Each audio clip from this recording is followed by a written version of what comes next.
Okay, so here we are. I'm recording this on a Monday morning, and the weekend just gone has seen a number of events going on, including some running events, some cycling races and sportives, and some multi-sport events like duathlons. Now, for a lot of us, the races are what it's all about. The hours of training, the early mornings, and the endless cold and dark of winter don't seem so bad after a really good race. I mean, at least I don't think so, and I'm not a huge fan of the winter.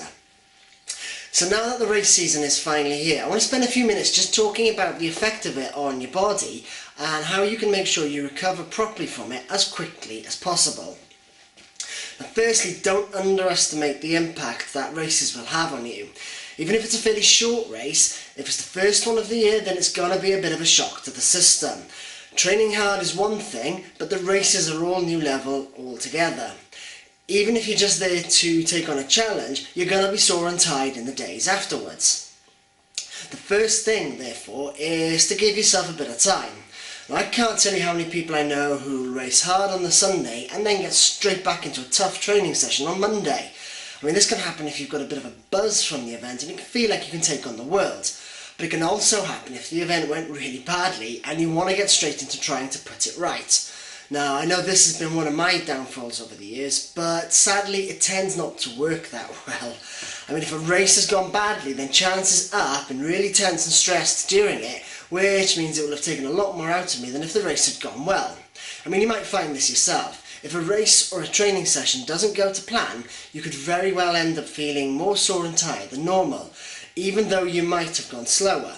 I mean, it's something of an unfortunate paradox. Your time was slower, so you can't have gone as quickly, yet somehow you're more tired, which suggests you ran harder, which you can't have done because you were slower. And, I mean, you get the point. And the point is that if you had a bad day, then don't get too hung up on it. There's nothing you can do about it once it's gone, and getting straight back into training to try and make up for it isn't going to help if you're still tired. Now, it'll probably cause you more problems, especially if you get injured in the process.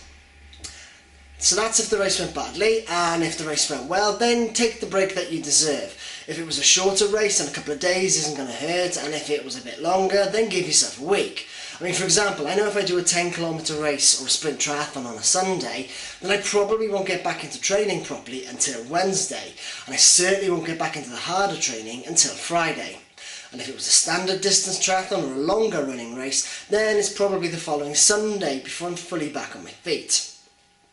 So, you've penciled in a little bit of time to recover. So the next thing you've got to do is make sure you eat properly. Even if it was a really short event, you'll need to eat something. I mean, this applies to training too, but I think that the problem with the races is that you don't necessarily have easy access to food. By the time you've had a shower, got changed and chatted for a while, it could be a few hours before you get home.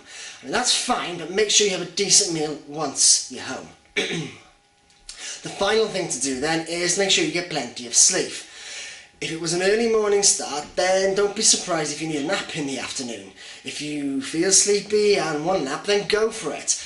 Don't expect miracles from yourself and just chill out. Now, I mean, I went out with a few friends a week or so ago, and one of those had done a 10-kilometre race earlier that day, yet she couldn't seem to work out why she felt so tired that night. I mean, it seems fairly obvious when you say it like that, but you'd be amazed how many people don't make that connection. Anyway, this has been a really short episode today, but the message is clear. After a hard race or training session, give yourself a bit more time to recover, make sure you eat, and if you want to sleep, then just sleep. Thanks a lot, and take care.